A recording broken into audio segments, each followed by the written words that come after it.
Ser podcast. Jesús Callejo, una semana más, bienvenido de nuevo a Ser Historia. ¿Qué tal, Nacho Ares? Pues encantado una semana más, te puedes imaginar, y más hablando del tema que vamos a hablar hoy, que nos apasiona a los dos. Pues sí, porque es un tema, lo escuchábamos ahora al principio en ese primer corte. Margaret Murray fue quizás pionera en la egiptología como mujer. Yo la tengo mucho cariño, es una figura, lo comentábamos ahora a micrófono cerrado, ¿no? Que en la Universidad de Manchester, donde yo estudié egiptología, se la tiene pues como uno de los, en los altares, ¿no? Y en la egiptología, en la historia de la egiptología en general, pero ella se caracterizó también no solamente por adentrarse en ese mundo de hombres del antiguo Egipto, sino que, y en otros lugares de la arqueología, recordemos el programa que hicimos en Menorca también, donde también estuvo excavando, pero sobre todo desde el punto de vista del folclore, de la antropología, tuvo la valentía, ¿no? de acercarse a hablar de brujería y de cosas realmente extrañas, ¿no? Sí, por eso también me fascina a mí. Yo la he citado alguna vez, no en mis libros de egiptología, que no tengo ninguno, pero sí en mis libros de folclore.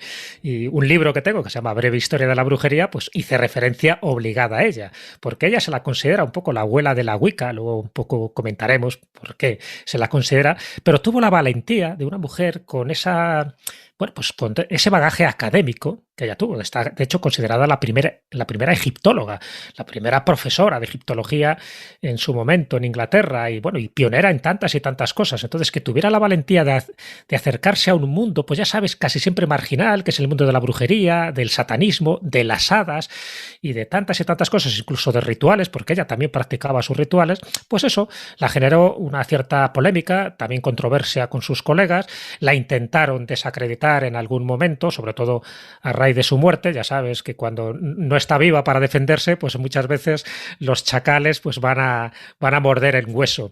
Y por eso siempre me ha gustado la biografía de esta mujer, por la valentía, ya te digo, por adelantarse a muchísimas cosas, porque ella está considerada egiptóloga sin ninguna duda, pero también antropóloga, también folclorista y también historiadora, es decir, que tocó muchísimas ramas y además tuvo esa referencia también a España, en concreto a Menorca. Remitimos, ¿no?, a aquel programa que hicimos donde hablábamos del yacimiento talayótico de Trepucó y bueno, pues las observaciones que hizo y además la primera excavación científica que se hizo en ese yacimiento, no lo olvidemos. Entonces, claro, que tocara tantas cosas y que estuviera además en yacimientos como el de Malta, en fin, un lugar que yo conozco y que también me empollé muchísimo en las obras de Margaret Murray para saber un poco lo que se había detectado en estos yacimientos prehistóricos y megalíticos de Malta. Entonces, estuvo en tantos lugares, aportó muchísimas cosas, vivió mucho, también esa es la suerte que tuvo, ¿no?, hasta 100 años, ni más ni menos, y eso hizo que su huella pues sea imborrable, que sea muy querida, que sea muy admirada y, como tú decías, que en Manchester pues prácticamente se la tenga como más que una heroína, casi como una diosa de la egiptología. Desde luego, y por eso merecía este cronovisor. Mira, tenía ahora abierto aquí, te lo voy a enseñar por la pantalla. Esto es como la Biblia de la historia de los egiptólogos. ¿Quién es quién? Sí, el Who's Who in Egyptology. Es quién es quién en egiptología. Esto, bueno, está publicado por la Egypt Exploration Society y es un diccionario, ¿no?, donde aparecen todas las entradas de tienes que estar muerto para aparecer aquí, ¿vale? Sí, Así que... bueno, es un pequeño inconveniente, pero bueno. Y la entrada de Margaret Murray, de la que, pues eso, yo los 3 años que estuve estudiando en Manchester con Joyce Tildesley, con Glenn Godeño y un montón de compañeros, pues utilizábamos muchísima bibliografía de Margaret Murray. Margaret Alice Murray, que nació en Calcuta, es bastante insólito, en 1863 y falleció en 1963. Creo que además que en el año 63, se me ha ido 20 años, es en 1943 o 42, creo, cuando murió Flinders Petrie, su maestro, amigo y decían que también amante. Bueno, pero son cosas que no vienen a enturbiar, la prensa, ¿no?, rosa. La prensa rosa, efectivamente. Muy bien, Jesús, crononauta, como siempre, tenemos aquí el teclado de nuestro cronovisor. ¿Cuál es la fecha que nos propones esta semana para viajar en el tiempo? Bueno, nos vamos a Manchester, vamos a darte una alegría, y la fecha va a ser el 6 de mayo de 1908.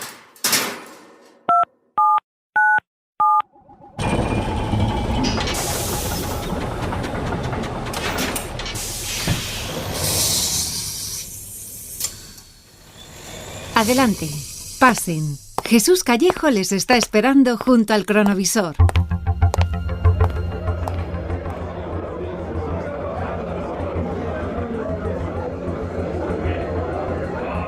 Bueno, qué momento más bonito. Yo lo había visto docenas de veces en fotografías, pero estar aquí y además contigo viviendo este momento tan intenso, que lo hemos escuchado muchas veces, ¿no? El desvendaje de las momias como algo casi sórdido, ¿no? Un poco cutre, tétrico, pero aquí en un ambiente científico, en un hall, casi una especie de anfiteatro, ¿no? Con esas escaleras. Conozco el sitio muy bien, con esas gradas, y todos muy atentos, ¿no? A las palabras de Margaret Murray, describiendo un poco. Cuéntanos qué es lo que estamos viendo. Sí. Bueno, yo también estoy emocionado porque estar aquí contigo en este lugar, y además teniendo a Margaret Murray con otros tres ayudantes, porque además lo bueno es que es un acontecimiento histórico que se hicieron muchísimas fotografías. Hay 500 personas, ni más ni menos, en este teatro auditorio de la Universidad de Manchester.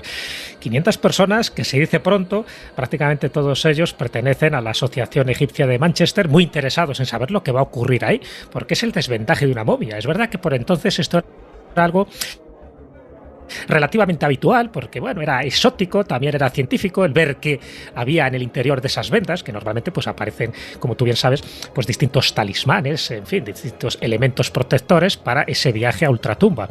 Y en este caso, pues ella, que por cierto, vemos ahí a las 4 personas, ella es la más bajita de todas. Sí, que parece mucha gente se cree que está sentada, pero no, es que está de pie, era muy bajita. Margaret Murray está de muy pie, bajita. ¿Sí? Era muy bajita. Sí, los grandes genios muchas veces pues están en envases pequeñitos, ¿no? Y claro, y en este momento lo que estamos es viendo el desvendaje de una momia. Realmente la fama la tienen dos momias, que tuvieron, bueno, pues siempre una controversia en aquel momento de si realmente eran parientes, si tenían alguna vinculación. Y cuando se están desvendando, en concreto la de Hunut Nat, que es la momia que estamos ahora presenciando, descubierta el año anterior, en 1907, en Deir Rifet, en una localidad que está al sur de Cairo, estaba ya datada en el año 1800 a.C., pero bueno, pues estábamos hablando de que parece que eran hijos en este momento. Ahora tenemos muchos más datos y ahora comentaremos con las últimas pruebas las técnicas de secuenciación del ADN, pero en este momento en el que estamos asistiendo, en 1908, parece que todo indica que eran hijos de un gobernador local y que tenían madres con el mismo nombre. Entonces, un poco ahí la controversia. Cuando lo van desvendando, pues ella ya apunta algo que luego se va a confirmar en el futuro, ¿no? Además, un poco con la aclamación y con los ojos de la galería, ¿no? Del auditorio, donde cada venda que van destapando, donde ella va diciendo un poco su visión y su reflexión sobre lo que está observando, pues ella apunta a que no tenían una relación familiar estas dos momias, lo cual ya de por sí ya empieza a ser extraño, porque ya se las empiezan a llamar la momia de los dos hermanos, con lo cual dices, algo falla aquí. Ella dice que posiblemente no tengan una relación familiar directa, por lo que piensa que uno de los hermanos habría sido adoptado.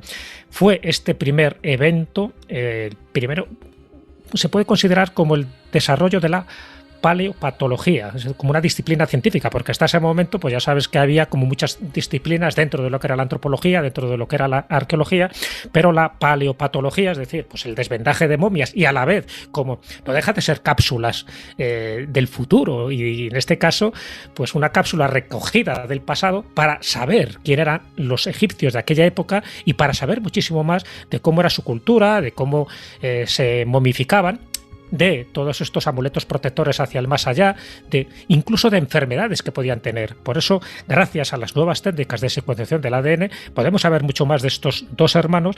Se ha podido extraer sus dientes y es verdad que ahora se ha llegado a la conclusión de que estas momias, las de los dos hermanos, tenían la misma madre pero diferente padre. Eso ya se ha demostrado de una forma categórica y es uno de los primeros casos exitosos de clasificación conjunta de mitocondrias y del cromosoma Y, porque se estuvo mirando un poco pues a través del ADN, si era mitocondrias, y por eso se supo que la madre era la misma, es decir, a través del ADN mitocondrial, pero no uno de los cromosomas sí, que indicaba que eran dos padres diferentes. Así que bueno, acertó Margaret Murray, cómo no, una de tantas cosas que ella acertó, y por eso hemos vivido este momento tan histórico.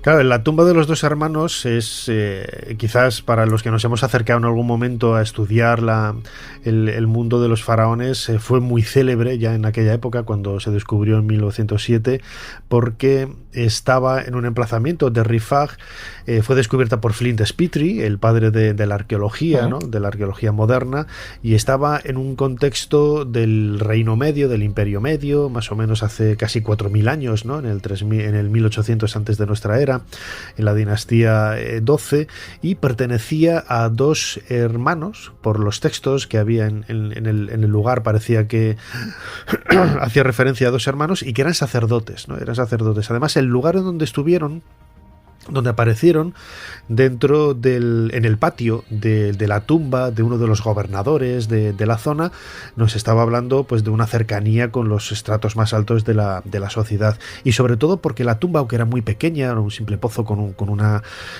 habitación, pues daba a entender, no, apareció intacta, apareció intacta, y no eran los tesoros de la tumba de Tutankamón, pero bueno, el encontrar esos dos sarcófagos prismáticos, abrirlos, y dentro de los ataúdes antropomorfos y en el interior de cada uno de ellos la momia de estos dos personajes, que además el nombre es bastante sugerente, ¿no? Porque uno de ellos, Hnumnacht, significa Hnum es poderoso, el dios Hnum es poderoso, ¿no? Y el otro, Nacht-Ang, es como la vida, de vida fuerte, de vida poderosa también, ¿no?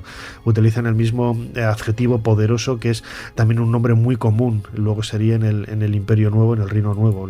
El nombre de Nacht es muy, muy común en esa época, y pasa por ser, como decías, Jesús, pues uno de esos grandes hallazgos de la historia de la arqueología que tiene poco valor desde el punto de vista material, porque no es oro, no son metales preciosos, pero sí tienen pues mucho valor desde el punto de vista arqueológico e histórico, que es en definitiva de donde se nutren los investigadores, ¿no? ¿Ves cómo era un lujo asistir a este desventaje contigo? Todas esas explicaciones que no puedo escuchar bien de Margaret Murray, porque tú utilizas inglés que yo todavía no domino, gracias a ti, pues sé muchísimo más de estas dos momias. Fíjate, cuando estábamos en clase en Manchester, yo recuerdo pues que claro, nos tradujimos los textos de los sarcófagos, de los ataúdes, de las cajas con los vasos canopos también, que a ver, son textos relativamente sencillos, ¿no? Porque es una fórmula en donde aparece el nombre del difunto y una retahíla de cosas que siempre es sota, caballo y rey, pero lo recuerdo muy bien, ¿no? Y luego, claro, he tenido la posibilidad de estar muchas veces ahí en el museo con las momias y los ataúdes, que son espectaculares, la verdad es que son que allí se pueden ver, ¿no? En la actualidad. Sí, están en el Museo de Manchester, están en pues que prácticamente nada más entrar en el museo, te reciben los dos ataúdes levantados, es como la estrella, ¿no? El momento estrella del museo, por la importancia que tienen para la arqueología, la tumba con este descubrimiento de Flinders Petrie, pues hace más de un siglo, claro que sí. Lo que pasa es que ahora habría que cambiarse el nombre, ya no se puede ser la tumba de los dos hermanos, sino la tumba de los dos hermanastros. Bueno, pero fíjate, algo parecido sucede con la tumba, que tiene un nombre también muy complicado, de Hnumhotep y Niahnum. Es una tumba de dos hermanos en Saqqara, que eran manicuros de un faraón de la quinta o de la sexta dinastía, no recuerdo, y que todo parece indicar, blanco y en botella, que los dos chicos eran pareja, aunque estaban casados y aparecen con sus esposas en las representaciones de la tumba. Es muy raro encontrar a dos hombres compartiendo la tumba, y en escenas pues bastante, hombre, no voy a decir que eróticas, ¿no? Pero bastante íntimas, efectivamente, no me salía la palabra. Y bueno, los guías egipcios, que son muy dados a evadir este tipo de temas, dicen que no, que eran hermanos, y digo, pero a ver, si no aparece en los textos restos de la tumba ni una sola vez la palabra hermano, ¿por qué deduces que son hermanos? Jeje, y sonríe, ¿no? Jejeje.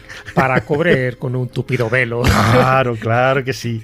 Ciertas especulaciones, ya sabes cómo funciona muchas veces la historia. El tema de las brujas y de la brujería ha padecido siempre de las opiniones parciales de sus comentadores, tanto de aquellos que fueron contemporáneos de los acontecimientos como de los pertenecientes a tiempos posteriores.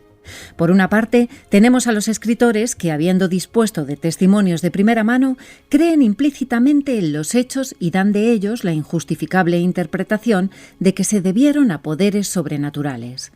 Por la otra, están los escritores que, habiendo sido solamente testigos de oídas y descreyendo las conclusiones a que llegaron sus antagonistas, niegan los hechos in toto. Unos y otros creyeron con igual firmeza en su demonio particular, y unos y otros apoyaron sus argumentos con citas de la Biblia.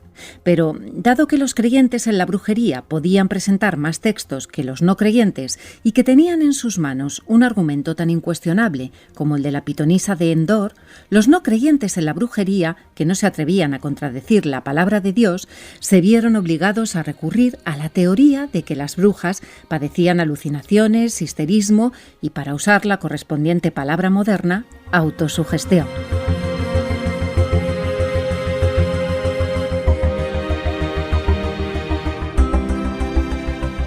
Acabamos de escuchar, Jesús, un corte de la introducción que hace Margaret Murray a ese libro El culto de la brujería en Europa occidental, ¿no? Es un libro con el que ella se dio a conocer en otra de sus grandes facetas, lo decíamos al principio, ¿no? Y que bueno, pues adentra en otra faceta de trabajo, en otro momento importante de la vida de nuestra protagonista, cuando se interesó por la brujería. Sí, se interesó, yo creo que casi, fíjate, de una forma anecdótica, y luego ya se convirtió en una auténtica pasión. Ella participa en la Primera Guerra Mundial, se inscribe como enfermera voluntaria, pero acaba enfermando, además cuando ella está en Francia, y la envía a recuperarse a Glastonbury. Entonces en Glastonbury, pues allí empieza a inmiscuirse un poco en el folclore local y se empieza a dar cuenta de que Glastonbury la verdad es que tiene muchísima riqueza a todos los niveles, tanto de brujería como del mundo élfico o férico, ¿no? También se interesa por el mundo de las hadas, de las colinas de hadas, de los duendes, en fin, de toda esa parte de folclore. Y se pone a escribir un artículo en 1917 precisamente por eso, porque como no puede excavar en Egipto, porque está la Primera Guerra Mundial, porque encima ha caído enferma, pues se dedica a esto. Dice, pues mira, voy a escribir un poco sobre el culto a las hadas. Y ella empieza a establecer una teoría en 1917, primero como artículo y luego como libro, en 1921, que se titula al final, pues eso, el culto a la brujería en la Europa occidental, donde desarrolla más extensamente todo esto. Y no solo lo desarrolla en ese libro, sino que lo desarrolla luego posteriormente en otro, en 1931, que se titula El dios de los brujos. Bueno, pues aportó muchísimas cosas, con lo cual la aplaudieron muchísima gente que se acercara de una forma tan valiente a este tema, y por otra parte la generó también críticas por parte de sus colegas, como diciendo, como una egiptóloga, una científica como ella, pues se dedica a esta especie de cuentos de niños, ¿no? Nada más lejos de la realidad. Y lo que ella establece, tanto en este artículo como luego en estos dos libros que publica, que por cierto también hace la entrada al término brujería en la Enciclopedia Británica. Y mira tú por dónde, ya sabes que muere en 1963, bueno, pues justo en 1969 retiran esa entrada de la Enciclopedia Británica porque no la consideran correcta en las tesis que ella defiende. O sea, para que veas un poco cómo esperan a que se muera para retirar ese término de brujería en la Enciclopedia Británica. Bueno, donde esté la espasa, que se quite la británica. Efectivamente, la gran espasa, que es la nuestra, ¿no? Claro que sí. Bueno, pues, ¿qué es lo que defendía básicamente? Solo ya con esto podríamos hacer el cronovisor, pero bueno, te lo voy a resumir de una forma muy rápida. Ella decía que había una sociedad secreta, que era este culto a las brujas, que producía la bruja, ¿no? La bruja como tal. ¿Un culto a qué? Pues a un elemento prehistórico, precristiano, dedicado por una parte a una diosa madre, es decir, hay un culto de fertilidad, y por otra parte a un dios cornudo. Y que ese dios cornudo, en la Edad Media, cuando se empieza a instigar la caza de brujas, lo que se busca es extinguir esa especie de religión pagana que permanecía, bueno, pues de una forma estable, pero oculta evidentemente, y se intentó extirpar por las buenas y en este caso también por las malas, eliminando cualquier atisbo de esta antigua religión. Y entonces eliminando ese culto matriarcal del que procedía esta vieja religión, que sería la brujería para ella, y dejando solo a ese dios cornudo, identificándole con el demonio. Y por lo tanto, los covers que hacían estas sociedades secretas, los covers que eran las reuniones, que además tenían que ser de 13 miembros, luego la religión cristiana lo convierte en aquelarres, lo convierten a un culto al macho cabrío, al diablo, y por lo tanto en una herejía. Es decir, que de alguna forma se subvierte un poco el mensaje fundamental que se pretendía por estas brujas. Bueno, esta es la tesis en general, ¿no? Y por lo tanto la caza de brujas era una caza un poco contra la mujer, contra el culto a la fertilidad y contra esta sociedad secreta que pervivía desde el Neolítico, ni más ni menos. Claro, los especialistas en la materia se dieron cuenta y dicen, hombre, es que se mantenga desde el Neolítico hasta la Edad Media sin que nadie supiera nada, es que es muy raro. Tiene que ser muy secreto y tener como muchos conjuros de invisibilidad para que nadie las detectara. Esa fue una de las críticas más importantes que hicieron. Pero es que además ella alimentaba un poco esa faceta de que ella misma también era una bruja o que de alguna forma continuaba. Sí, lo decías al principio, que es una cosa que me ha llamado la atención, a ver, tengo que reconocer que yo me he centrado más en la parte egiptológica de Margaret Murray, ¿no? Pues su descubrimiento de los Ireion, de Abidos, o sea, sus trabajos en Manchester, en las momias, etcétera. Y desconocía, por ejemplo, que, como decías, que ella incluso había participado, ¿no? Hacía rituales de brujería. Eso es bastante llamativo, sí.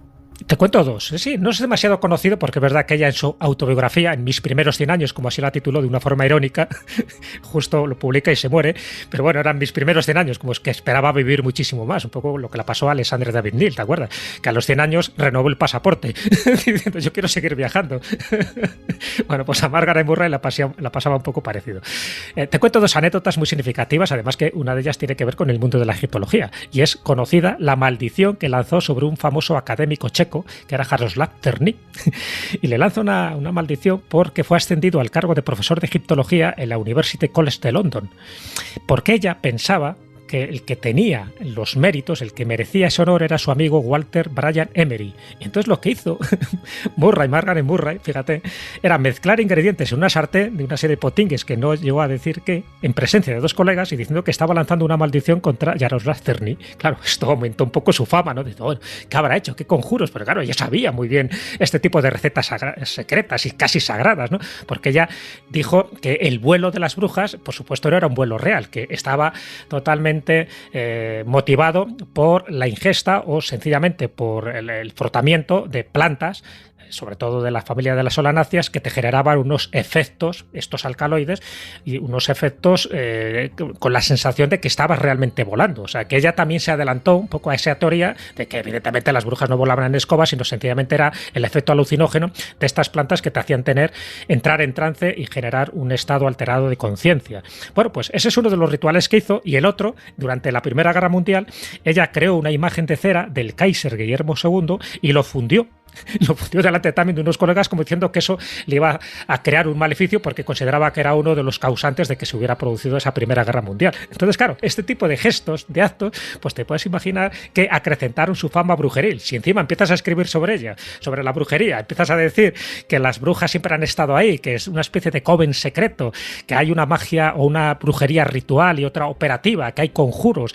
Entonces todo, pues yo creo que ella lo fomentó de alguna manera. Entonces, pues esto hizo que, no sé si en el caso de Jaroslav Černý, de este académico checo, funcionó o no funcionó la maldición, pero sí que generó una cierta expectación alrededor de que, cuidado, no va a ser que me lance un mal de ojo. Yo creo que eso también la generó una serie de enemigos académicos y egiptólogos que no veían con buenos ojos que coqueteara, aunque fuera de una forma irónica, con este tipo de disciplinas. Qué gracia lo de Černý. Černý pasa por ser uno de los egiptólogos más brillantes, ¿no? de la primera mitad y comienzos de la segunda del siglo XX, ¿no? Él trabajó muchísimo en Tebas, se hizo un barrido absoluto de toda la montaña tebana, buscando grafitos a las paredes, publicó muchas piezas también del tesoro de Tutankamón, tiene una publicación de las capillas de Tutankamón que es increíble, y Brian Walter Emery, que se dice que también murió por la maldición. Él estaba excavando en Saqqara buscando la tumba de Imhotep y fue el que descubrió las galerías subterráneas de los íbises y bueno, un montón de trabajos en Saqqara. Pues yo creo que los dos merecían ese puesto en la universidad, en el University College de Londres. Para pero Murray no, ¿eh? Para Murray no. Ya... Ahora, por lo que me estás contando, Nacho, a ver si el efecto de la maldición fue al revés, porque al final fue Emery bajo la maldición de Tutankamón y Cherny, el tío, vivió tan alegremente unos cuantos años más. Pues la verdad es que no le funcionó bien el sartenazo que dio la Murray. Es una historia bastante sugerente y bastante conocida. Si te parece, vamos a escuchar un nuevo corte que tenemos de este libro, El culto de la brujería en Europa Occidental, en donde ella, haciendo precisamente lo que comentabas, ¿no? Adelantándose a la interpretación de puesto en ojo de los testigos, ¿no? de esos fenómenos a los que eran protagonistas, ella se dio cuenta de que había más superstición detrás de todo ello que realmente elementos físicos y reales, ¿no? Vamos a escucharlo. Las creencias comunes respecto a los poderes de las brujas se deben en gran parte a la credulidad de los comentadores contemporáneos de estas, los cuales entendieron mal los testimonios y exageraron algunos de los hechos para que cuadraran con sus preconcebidas ideas en cuanto a los poderes sobrenaturales de las brujas, con lo que quedaron expuestos a la ridiculización por parte de sus adversarios pasados y presentes. No obstante, trátase de una ridiculización no del todo merecida, porque los hechos están ahí, aun cuando su explicación sea errónea, porque incluso los dos puntos que suelen considerarse como la máxima prueba del absurdo y de la incredibilidad de todo el sistema, el vuelo de las brujas montadas en un palo de escoba a través de la ventana o chimenea arriba y su transformación en animales, son susceptibles de ser explicados.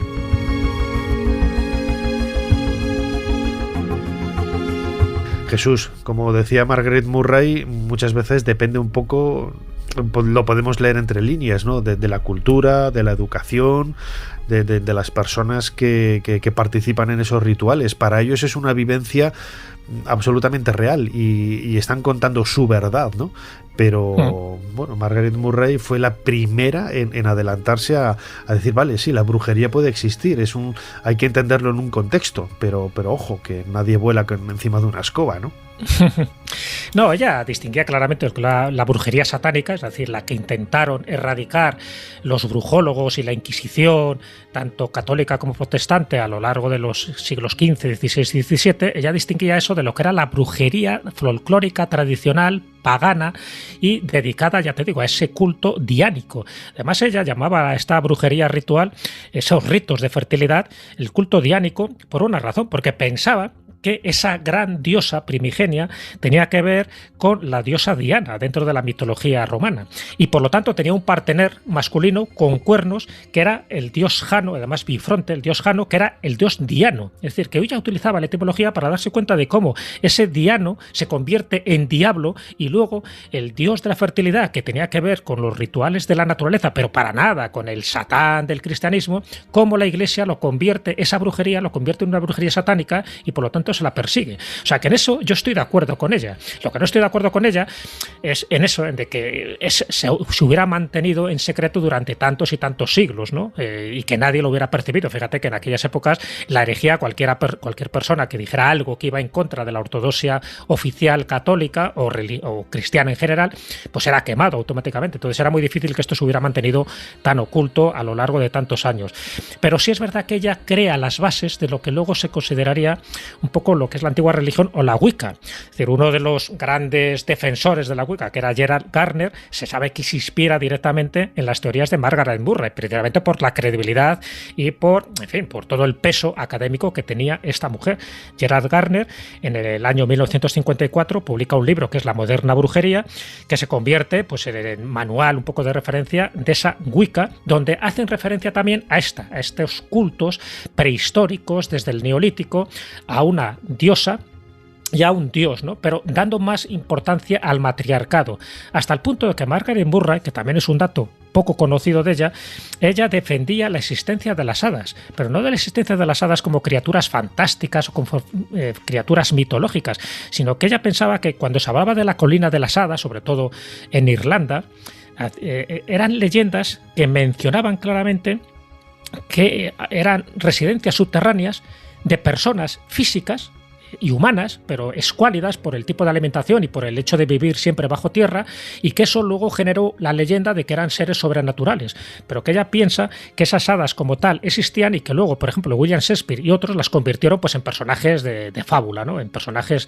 de obras de teatro y tal. Y alimentaba un poco la tesis de las hadas porque ella decía que tenían una cultura matriarcal también. Sabes que siempre se habla de la reina de las hadas y tal. Entonces ella piensa que tanto este pueblo subterráneo, igual que pasaba un poco con el pueblo romaní, por ejemplo, de los gitanos, que siempre estuvieron en la marginalidad evitando el contacto con la cultura dominante, y por eso al final se quedaron un poco relegados. En el caso de los gitanos sí llegaron a ser conocidos, pues lo que son actualmente, pero defendiendo una serie de condiciones y de tradiciones pues muy, muy ancestrales, además muy mágicas, porque las leyendas de los gitanos son increíbles, pero ella considera que las hadas se mantuvieron en la marginalidad sencillamente porque no era el momento de salir a la luz, porque lo que estaba más en boga era un patriarcado, no el matriarcado que se defendía tanto por las brujas originales, auténticas y paganas, y por este tipo de hadas. Así que bueno, fíjate que se meten casi todos los berenjenales. Para mí me encanta porque ella hablaba de subculturas, y entonces no había por qué desecharlas como fantasías de niños, sino que eran subculturas de seres humanos mal entendidas, y que precisamente por no tener tanta interacción con la cultura dominante en aquel momento, quedaron reflejados en cuentos de hadas, en leyendas, en sueños o en libros infantiles. Y dice que parte de la culpa la tuvo William Shakespeare, que realmente tuvo que haber tratado mejor a este tipo de personajes. Lo que uno se da cuenta leyendo un poco y escuchándote ahora hablar de Margaret Murray, Jesús, Crononauta, es que realmente el mundo de la arqueología tiene muchos flecos y muchos elementos en común con las tradiciones más populares, ¿no? Es cierto que bueno, pues se puede sacar los pies del tiesto, ¿no? Yo creo que el extremo contrario fue, por ejemplo, Conan Doyle, dando credibilidad a muchos fenómenos extraños, a las hadas de Cottingley, y sin embargo, cuando te adentras en ese mundo del folclore, que es algo, ¿no? Tú puedes ser un poco el Margaret Murray español, ¿no? Jesús Callejo, te voy a bautizar el Margareto Murray español. Pero sí que es cierto que este tipo de investigaciones pueden ir perfectamente de la mano, ¿no? de lo que es la ciencia más académica, porque no deja de ser parte de nuestra propia esencia, ¿no? Claro, pero es que se pueden poner muchísimos ejemplos y los hemos citado más de una vez. Antiguamente, cuando me refiero a antiguamente, me refiero hasta la Edad Media, la astronomía y la astrología era exactamente lo mismo, ¿no? Incluso hasta Newton, ¿no? Que lo defendía. La alquimia y la química era exactamente lo mismo. Es decir, lo que pasa es que luego, con el tiempo, unas quedan marginadas ahí como cosas de frikis, y las otras quedan como elevadas a la categoría de ciencia. Y con esto pasa lo mismo. Es decir, muchas veces eliminar lo que es el folclore de los yacimientos arqueológicos, yo creo que es un error, y muchas veces como eliminar también lo que es la religión de la ciencia. Sabes que siempre se intenta hacer una división. Fíjate, una de las cosas que decía Margaret Murray, ella creía en un poder dominante invisible, ella no lo llamaba Dios, ella sabía que había algo invisible que de alguna forma pues ordenaba, ¿no? El cosmos y muchas de las cosas que nosotros no podemos tener una explicación coherente y convincente. Y lo que ella decía es lo que la ciencia llama naturaleza, la religión lo llama Dios.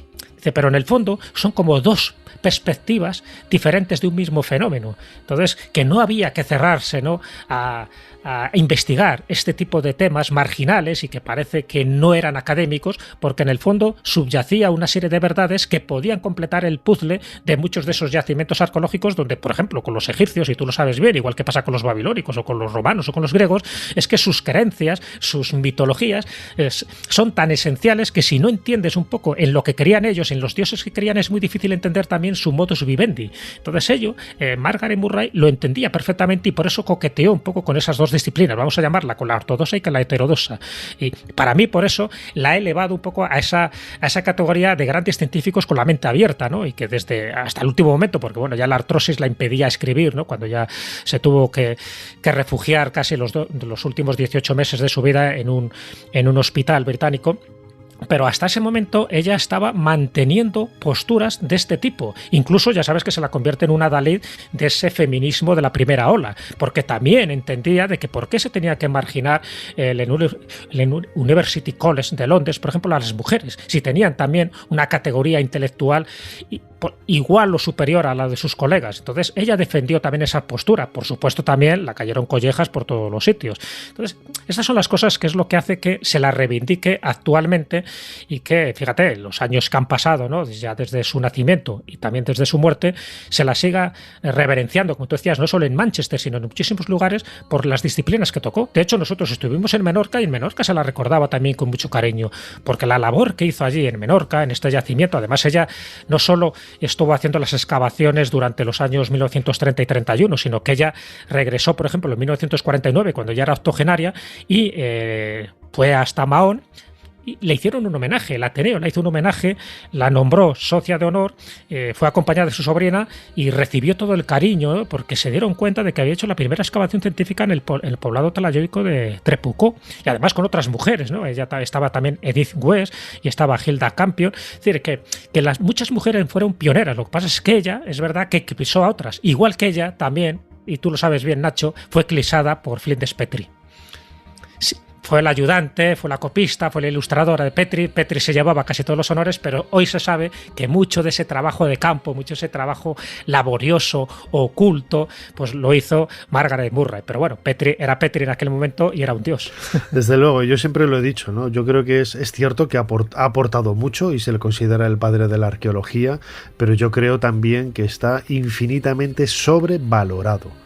Para la arqueología de la época. Él utilizaba métodos que, por ejemplo, Howard Carter un alumno suyo pues había superado con creces, y él seguía utilizando los mismos, ¿no? Así que, bueno, no vamos aquí a meternos en esos jardines, pero vamos, que quede bien claro que a mí Petrie no es que me caiga mal, pero no me parece tanto de lo que se ha dicho. Desde luego, nada. Desde luego Murray 1, Petrie 0. Desde luego. Y con eso nos tenemos que quedar en este cronovisor de Ser Historia junto con Jesús Callejo.